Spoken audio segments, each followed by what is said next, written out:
Woman yomu. Obiabewu. Everybody's gonna die. Enti wo se sampasi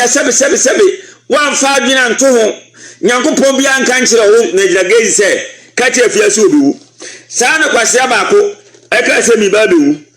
Kwase bia komde no. Osi ba bewu na nu nsuo se twafo. Osi na gwa musa ba bewu. Nya na meti ye Facebook live. O ma musu mienu.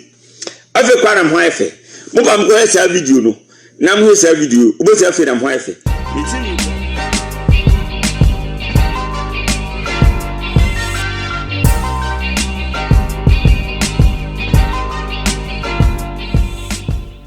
for any other phenomenon, Obibia Aquabastron con a day about too much GHS. So, Ghana Wahala Jumede and a bread as society ever so more. Now, said your money no, and somewhat as a idea tree a woman trending issue, and no, any day ever to a passo, a pensimo, a penny now, Nepome Sibre. Now, a year a mra, a prophet Nigel Gazy. Wadin come share a buyer, edifa a ye Jane, a window, mature a year a fear, Nutunia buyer no hon. Dodona and a action no a war a password, I say, and no one more canning,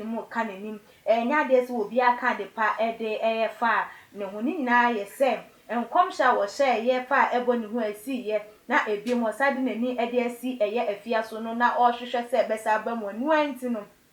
Dodona any echirino. Nkom share our de baye no kokokokokoko na abusuafo nsem no baye na bebre na esusu sem yes sofo no ye mpe baabi ne ye financial position konkoche no se die wo ye okunkum anyuntofo e wo oman yi emu na no na yes se video circulate e wo social media nyina ye nipa na se de dodo na enim no kwakubu nsam aba a chese okuta tworo konkron me kire bible yi bi na wo bie mu na wo ka kire Christopher se wo mo nko kenkan ye wo ball quotation se wo mo nko na wo mo nko kenkan na wonim de eti ade bia nkwase akomhye na adifuo ebinom ehye na ensem we beto abonte na abusuafo aye he ewo omayi emu na metwa me ho me ba me de mu ntwemu ebeba bosom video no. Abusuafo mesanso emamo Aquabastron kun ebim Apostle Ajuman Prempe adodo na nim se God's Watchman enen so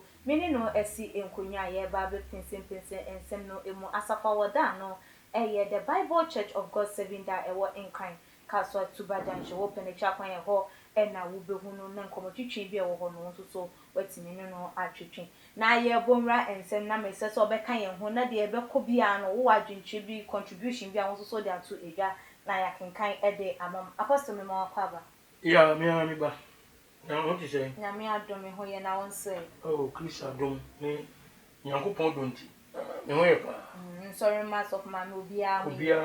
ye reality as ye na mara kwa ye pa Apostle ye boyra ensem ne mu no ye sofo prophet Nigel Gazy ne nkom sha wode eba ye all those wa hye nkom o hye nkom ne nkom hye bi wode ba ye bebre na sorry e de atia na se sofo a hye nkom a comfort de wusimu hin se wutimi ba bebebe ka oboso nsem e de kire eye sofo no ne asofo binom a aka de eye kwakubo nsam wode bebetu dwan de na betumi aka fa ho no kwesi kapa ndi nyamedi nda wase nchira nso nkan edwumayɛfoɔ nyinaa sɛ nyame nhyira ɔntwerɛ mu din wɔ nkwan mu na adwuma no so awurade nhwɛ na wɔnte n'anim nkyerɛ mu adwuma no nkɔ yie da biaa nnɛ nko ahwɛfoɔ ne atiefoɔ so sɛ nyame nhyira de ma mo sɛ monya bere ma yɛ na meyere me mma asafo no nyinaa nyame nhyira mo wakubu nsam ebe kasin bi wo tro kunkun akampozo kotu na jo gauge ono so no commission na odi aba na konfo etake odifo na nkati kwan ene aben kwan ene kayenye asem na nkrakra so de osimse won dia ebena mbuno nga akonvo de nka yo mu afe any Christopher. Say, I Odiv will be a shankom, and our cancer be. No convobi, after a dinner, no cassetiano, o chanapa. Say, a trunkum ship. Ninquasi a semi now, say we are swung. Be away, O man who quire a war doing. Okay. Say, a deep one, O man, I'm a crime. Okay. Omo, the war can say a trunkum ship. A woman, no, and correct. Boy, is sitting. Boy, tin. Near Shankom. Tambia and common dipa. Ebe won't go on. I know much. About then the conformity baby. Honest one can be. Okay. Because only make us on. Ono a deep water wall. Any conform. Woman, you know, and I'm quite about us. Okay. Woman, you master no one some. Okay. No. And the deep water ones almost are conform. When I conform, see a deep water wall. Okay. So, and he said, oh, come be some me, and you news, mammy, and young mamma. When he said, I a deep water one or more battle. One morning, a conforming in one and the same. Apostle Nache se mete wasi ya o pa che se asofo binom ekwa ya konfo kokkoje yetumi anase wo mo ebi ya konfo no maba ede nyamesuma kata wo manimanu nti na kwakubu nsama akwanya no etimi kasa ede kire wo mo esana na akuya mudase yemi shira na kwakubu nsama no kra asofo bibiri kono. Okay. Bibiri kono so onim dia oka kwakubu nsama no wa ben kakra awo bonsam kwan so bonsam mu dia wa ben asofo bibiri ko nyesa wo kan oh bibiri ono no be so bodi asofo e ko no ko gitumi e di aso no ye pi endi ono endi akoya di se ono ye bosom e no oni pa so di vote so bi so ekuta bosom e duro bonsam tumi ono so bonsam tumi so endi omu ya anyema ni atro ni nyema na omu di shankom nkom she ni adina e ko so ni ya ono oni mi se enyan kure na omunam bonsam kwan so no mo ye ntino so o shankom ne se BBC a se o shan ona coincident so ho avoye so akọ konvo bi ana so odivo bi a shankom wo ana so wakọ no ho na ufi asem wo kan ensem bebre radio so bo se ayi wuntumi na najo wo da najo ana ayi bema ono oba bi ada oba na bema bi afawo afensu so ayi utun se wo da najo a na ayi amuo bi echesiu oba bi kan ensem bebre enti ya wo die ba ko bi bebem so wo die ba ko no bemu a so wabo mechem so wabo chem so waka wo secret enti wo mu se osofo no ya ade enti you go to him okay so na say wo nya kope onyam ndi die oba kan bia na nipa bia so wo problem ufie ba ifo mo ne wo ho ne ade o meka ni nyina no efie bia ni wonu a ba yie ni efie bia ni wonu a bonsam enya ho djuma so do kan se bia do okra na bia wo ma me na wo na bi na se wunia ba ma no mo ni ade na onni ntama koye ntokwasem agibu atufo na ye aye ahihye nkom agika nipa bi ho asema ma se ebinum eni ebusuafo aya aka ena mo se so bo no kan ye nti waje abi so but Bible na da ho omun kinkan ena ni be nhia Bible onfa Bible ayi mu nsem ni nya djuma de odivo no be ka no ena omu de djuma the Bible no da ho why because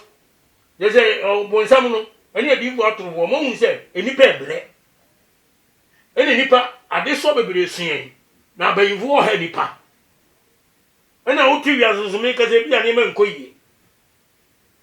u so dua bi ma na ere apa o bo bra bi a ntimi nkonanim edi de ba ya ne se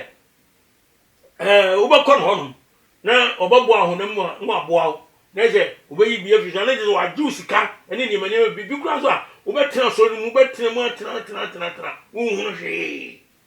so edi kokubu nsam no onu de oni mi okan Okay. oni mi de okan oni mo di wa turufo ni nyina oni mo mo nkan kore no wo mo ye 419 eni wo mo a ye dada nipa you know them Na apostle se onimwo mu nyina asofo bebre ba wo hanom adane da wo mo ba bonten ebebe hye nkomo ka de ebeba ene aka kwanhia besisi wei ebeye se nipa titiru bi bewu se ni se wo mo keka ense wei nyina wantimi aba bonten mama meka ni nyina ebia na se wa mama mobo wo machi adenti na prophet na jigezi nkom hye wei a obebe hye ye de eno no trigger no ma no ba abonte bebe kasaye unhu ni sase bibi koso wo mo entemo ebi enu nti na ama waba wo bebo na chi we kuya skapa da spa unze ko ku bonsam no wadi ga ka jose ono bonsam tumi no de eduma okay edi obi a wo de bonsam tumi ye eduma no wonimu edi onim se commission na washem enye enkomhye papa enye na atron komhye no washem na enye duma so tiase aha eto nim pepe enti prophet na jigezi no nko ane so fa waba be hye nkomo ya atron komhye a enye adwuma enu nti wasori agina na asem ne so na mpese mi so wo hu se we san komhye we ne bae no emfiri nyankopon ne firi wono ani tirim ene na kum ni na dwum ene wa na ayi o hye nkom ema enipa bi aka abehwe ase na we be na nkom je omuka ni na be enye ni na ne be ene nyankopon so suma ni difu a nkom hye bia so nyankopon be ka che ni pa se onwa che o man no odifu no go kan che sei enche ni nyina ye dwuma pepepe ebem nyankopon suma odifu bia nko hye nkom ema enkomhye no enferi da se enkomhye no eferi dia na nyankopon nya no kwafo okay agwa hu nya meche no na nyankopon nya no kwafo no nya me yotorofo so edi wo se ayi odi o hye nkom ne bi bem na bi mem wo hye ebi bem bi mem nyankopon ni enkomhye no ebi bem bi mem oh na je so wo mfiri nyankopon na wo se ebi wo mo hye nkom ne sa no na eni asem ni asem ra yere akokohia eso ono hye nkom na abem so no dia enya fam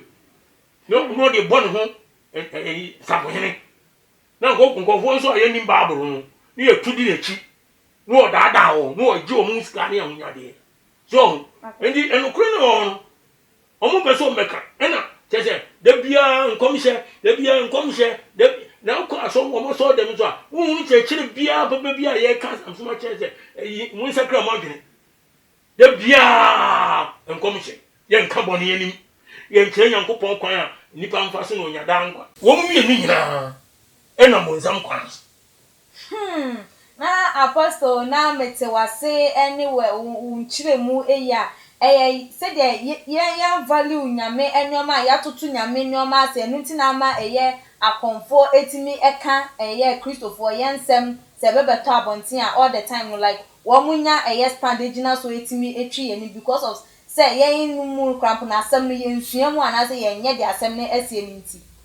yo mi da si bebre on se the nyankopon kasa wo 2 Corinthians chapter 11 verse 13 to 15 wasi sa asomafo yi sa nkrofo yi sa nipa yi eye asomafo atorofo omo ye adwumayefo na adafo ya o ma dan omo ho aye se Kristo asomfo nanso wasi Satan na kra no otumi dan ne ho se hanbofo nti se na asomafo so dan omo ho ye se tenene asomfo a wasi enya de kese bia ye ma no nye ho ne be wie wo mu se de mu nyima sitie e de bonsam ran kasa no wotimi e ba obi daye mu ani so ade hu etumi yi ne ho kyerɛ obi sɛ han bɔfo like Michael Gabriel no mo ne de kika ho no aba wo so wo de onu se nyame bɔbɔ na aba o na so na yɛ bɔnsa ho o hyase enti no bɔnsa mo nyuma ho yɛ na wie bre no sɛ won hia Bible no ankomu ya obɛdaadaa ebi sɛ asase so no nipa ebre enti obɛyɛ sa no de atwe nipa bebre e de ko sɛ yi so enti kwagugu sɛ mo dwuma na wo yɛ asɛm na waka ɛna mdi gaga so wonim sɛ dia wo ka sa asɛm no wonim wo so no no bonsam line no sɛ wa wuti ni dia kwaku bonsam so when they were making stand so yeah obonsam agent me boana okay ɛna wo mo make it sense no wo mo ni Yesu Kristo edin akata so na Yesu nso aka to sɛ Matthew 7 verse 15 16 ekosi 20 wo say 21 going wo say enipa bebre beba sasi so edmidia beka sɛ mini Kristo no beda da enipa bebre so na nye obi ara osimi sɛ awurade no bɛkɔ so ayemem eji sɛ de oyɛ meja wo so na pɛdeɛ ya da nipa bebre ba bɛka kyerɛ me sɛ imfa udi nhyankom imfa udi ensenchene ni anwade bebre ana wo sɛ me na me mepɛ mu aka kyerɛ me sɛ mo firi mi so nkɔ wo mo yɛ de entere wo na yɛ ensenchene ni anwade no enye sɛ di bo ato wo no sɛ so wo fa kwantene ne so na mo yɛ saa de no obundi bonsam tumi na yɛ bonsam tumi no so obi wa sanso amba no bonsam amba no nyansa wiase nyansa ya adwenkese ye ya obetumi di ada ho obi no kan sɛ bi na odi akiri so ɔte ase aha enti no ɔmo so the same bonsam krɔfo no na ɔmo de ɔmo yɛ sɛ Yesu din no ɔde ɔmo de ato so nti obi ani so ɔmo yɛ Nyankopɔn di wo so ɛna wɔ sɛ ɔnam nyanten ngumam ɛbɛba mo nkyɛn na ɔmo akoma mu de ɔmo yɛ pataku adufu pɛfo so edi ayi ɔmo akoma mu no ɛsɛ ayi nyanten nguma no ayi odwan ɔde Kristo din ɛna akata nani so ɔde Bible akata nani ogyina nyame asɛm so na ɔde yɛ bibia nanso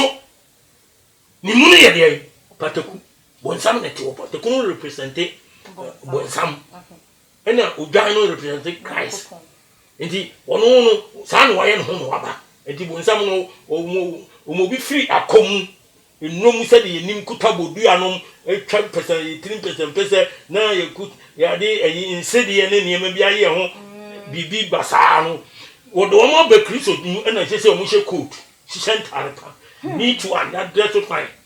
na so ɔbonsam kono na yɛ sa wadan no ho afiri esum mu aba han mu na so sum koro no a ɛna oyɛ mu adwuma okay apostle na yɛhwɛ ɛyɛ mi video no a otumu sɛ konfo anase ɛyɛ kwaku bonsam yi wokuta kyerɛ kronkron a kyerɛ sɛ walking kan krampo de kyerɛ Kristofoɔ sɛ yɛ nkonkosua a wɔbɔ quotation na mepɛsɛ menhunu sɛ konfo anase obi a o ne abosom ɛna ɛgoro utimi yusu nyame asɛm no so ɛde yɛ ade foforo yo kwesi kapa like o wa kunya ne so wotimi eyusu nyame nja na boza woni babru oni babru papa ayo ni Nyankopɔn na te so no kre ana ni brenti nyame pam no firi ho oni babru mu papa emra woni Christ hia tell Christ yeah fasting na wie ye no ndi some 40 days ni end ye no na accommodate bonsam ko nchen ga je so ni Nyankopɔn eba no a ayi dan obu emane nane abodo ne fadi na Yesu se ya abodo nko no nipa nam so ebede di no e no bonsam ye se wa tro se so ogori odini ko jina popo tifi ze emu ni mo nyam nyina ya media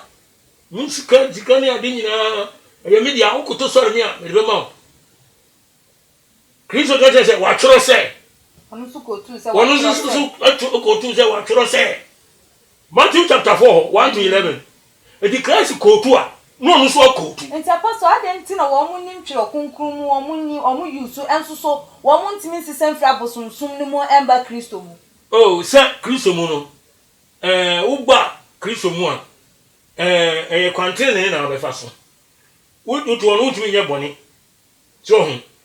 ensanom it's great. Emasem ememasem apobo ensisie sani mani nyina no ne de akika ho wontimi nye no ono obonsam na ho de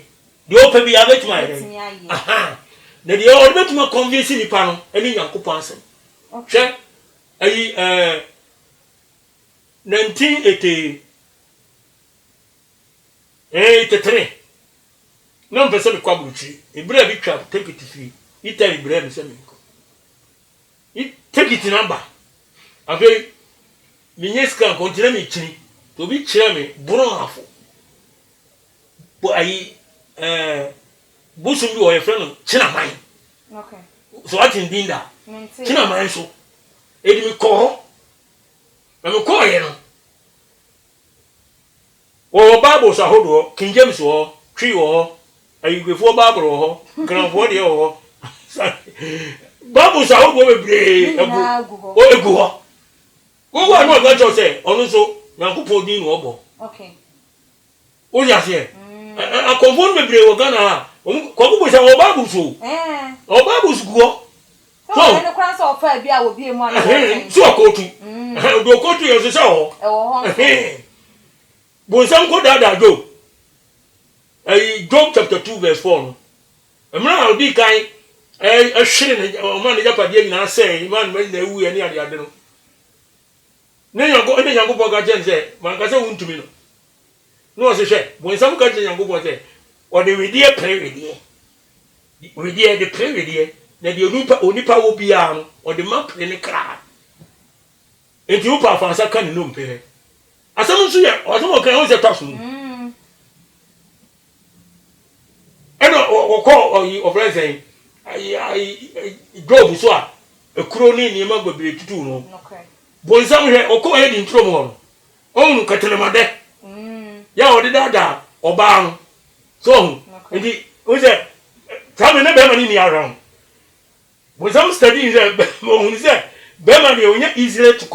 convince ne madie sabe ye kronto asam kitu obi to mutini mu a na fa emaye nkofo bi a nyame bo wo mu nenso sabe dodo na adwumu ye ha edo dada no obi agbawe o asana o sini ne kan ye no Okay.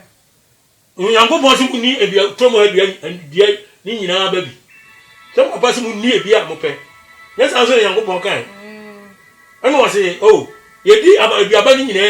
ebi nemo papa ne bone hu ni die ebia no esi garden ni finfin die e baba che se ye mfiansa nka ne ye ni bi ada ebe di bi no wo ni ebe wo eno kan no kra Yankopon e kan de che no openadwene ampa onyana dwene no eno ka che oba ni se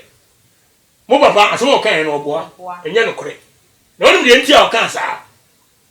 de ntia o kan sa mo ni ye na mu di ambewu no nye wo na ambewu ni Yankopon ni se mu di aduaba ni bia mo nso mo ni ba bie mo hu papa ni bone enti eno kan sa mo mu ni mo ye se Yankopon no an eno afi oba ni jehodi na apolitiri o pege ni hwe biaba na akono na efe ebe tie ni no TVD ye na ni kunu su ba no wo sa tu ema onu siri bidie ene ye no ene o koyo bon sam fa so no de you so asem na de akwa ti. Yes. Okay. Odi o ba ka o de ka temo be ka sam e de e de atutiri mu ba die di no nyam so eni sa no mu ye ndu se akonfo so o mu ka temo de pa obi onam kwamboni su bia no wo na da ketrema awo nanu god bon sam ni pe bia o de ne ye aduma no nanum kasa no e convince ni pa ketrema de no ya da ni pa so edi ko ku sam o sa ketrema de ni bi ene di wo atunu wo ya wo mu kai o mu so ke sa ketrema de ni bi wo ma mu na tene ne kwa so ba bu wo nim onim pan sei Nyankopon pɛ adwamamɔ ɔmpɛ koro no ɔmpɛ wudie ɔmpɛ we na ɔnka ɔno de ɔma wadwene kwan ko so sɛ yɛ bɔne na wo wadwene akɔ baabi a ɛde wɔ sɛ yɛ bɛbrɛw na wo so wagye adi ni nyina akyi no wobɛnya sika hwata so apostle yɛ de ensɛm no ɛba na wie na mepɛ sɛ yɛnhu yɛn clear ɛyɛ wei sɛ sɛ nipa yɛ te he yɛnhu sɛ sɔfo wei so ofiri nyame omfiri nyame enti sɛ obusunsum ni ana konfo bi ekokɔ kasa editia na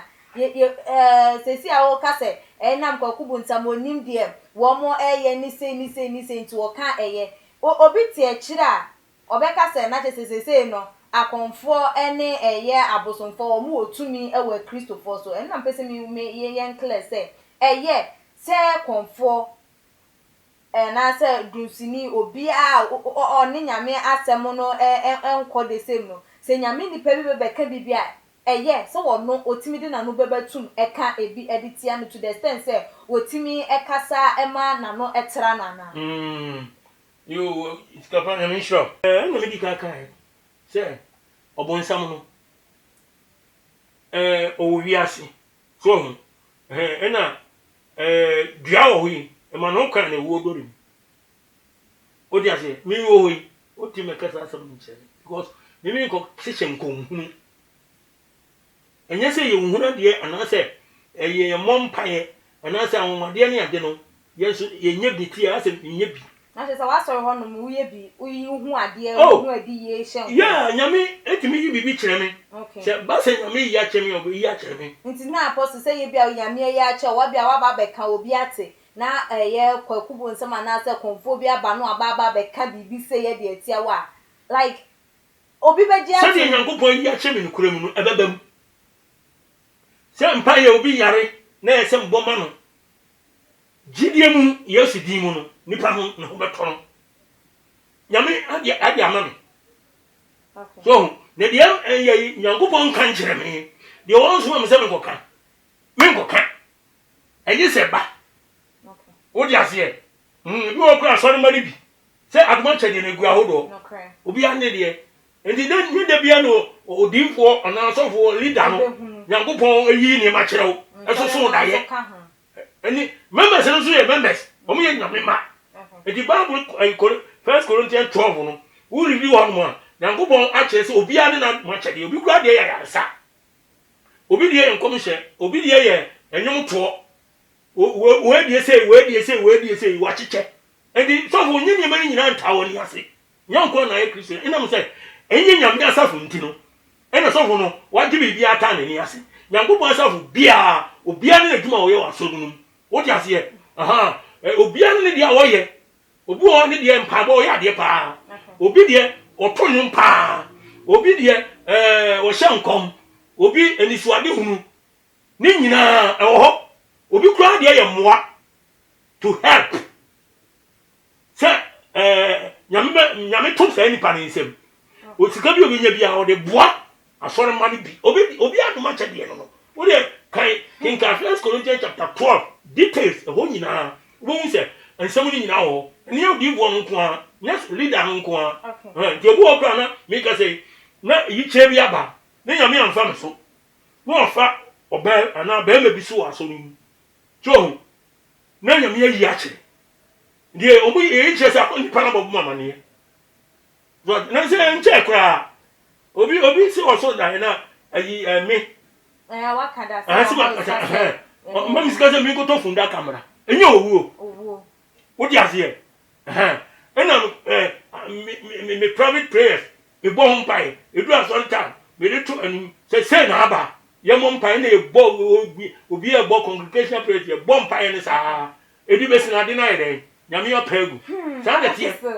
yo ye de yansem no yenkomo jije ni AC efuto ben e na wo de be ma eye wa unia no masofo ene eye biemu so akonfo wo mo de wo ma na to eye Christopher ensem emu ekwe de waka chema de kwa wi no efuto am de be ma no se me wo se mi wo Bible ti yenkonko ti na enye futu 2 Corinthians chapter 6 verse 14 to 17 already asemi moni wo mo a won yinie no antwi konu yakro ni twaka bɛn na tenene ɛne emmuyo ano sɛ ayɔnkofa bɛn na han ɛne esum ɛwɔ na koroya bɛn ɛna ɛwɔ Kristo ɛne balia ntem balia no yɛ bosom Kristo ni ayi Kristo ntem ni balia no ɛnyɛ baako ayabosom ana sɛ kyɛfa bɛn ɛna ogidi ni ɛne deɛ ɔnyi ni ɛwɔ kyɛfa bɛn ndi nkra abosonson fo no mu ni lem na Kristo fo nso ni lem na ba ku ye ben na Nyankopɔn asɔre fie ene aboson wo na ye Nyankopɔn a ɔte ase no asɔre fie sɛde Onyankopɔn aka sɛ mɛtena wo mu na mɛnante wo mu na ma ye wo mu Nyankopɔn na wa ye me man enti mumfiri wo mu na monte mo ho awurade na wo sie na monka de ye fi na me nso magye mo na ma ye moja na mo nso mo ye me mamarima ene me mama awurade tumfuo ena wo sie so enti no ye ni abosomsomfo ni kaka ene na me di kaka kyerɛ sɛ bia ma ho kwan a ena wo dɔrum dia di fo trofo no ye no ena abosomsom ni so timi abam ana hu ni amehye no enti dia men sɛ ayi omunya emfa no kura ne tenene ne justice enya dwuma wo Nyankopɔn asɔre fie yen emfa ensempa no mu na kwam na ba sa abosomsomfo no entimi nya kwan emayo enka bibi entu ye so ena abosomsomfo no mu ni se ye ne ho se ye kasa kyerɛ wo no mu sakra mo adwene no mu ba Kristo mu o magi Nyankopɔn di so abosomsomfo na so mu convert eba Kristo su mu na ba ne sa de a asumdue beba no mu so enya nkwan enya ne se we di fo we di watem we kan we hyɛ nkomtoro no ne ade wato a o wu se wo nsusu no mo ye ayi abosomsomfo no ya bia na ba mu na mo di ato so keke eni Kristo di na mo di ato mo so keke se mo ye Nyankopɔn adifo enti no nya chance na o ka sa asem enti adifo atofo mo nsa kira mo adwene na mo nyina ni no kora no wadanse ye mo Nyankopɔn e wo Yesu Kristo di mu amen amen apostle for number 2 jamai me da se nyame nhyira patro me number ni 0544 262614 055 262614 and 020 70 200 11 020 70 200 and 11 Widamu nyina se Onyankopɔn hyia mo masomdwe ne ahotonkosie wie ebre with Jesus Christ in him amen amen apostle yedawasi ebebre ebusiafo ha na yede yedwumedie no esie subscribe to your channel no like your videos na ebiemo share fama ebusiafo ene adofonom ewo all the social media platform dwumeko eso ya sen Mama Juliet Ventures wo pe eye enchansia wo be siesie wo dem wo banu mu nuane ba no se wo den na wo hwehwe de wo pe bia se ye heater se ye toaster se ye microwave wo pe bia ofre Mama Juliet ni number ye go screen no eso na ba bia wo bia o de bebrewo ama wo so kitchen ayefe ebusiafo mi amedi dwumedie ho chia me medin ene ekwesi kapa subscribe to your channel and like your videos na dasane yebesane share makram fitiani asese ni din ene your friend say mechanic na prophet kumichacha ma sesa me YouTube no ba bia me hwe bia ma change afro ene maba too much GH hwe na prophet kumichacha me so me hwe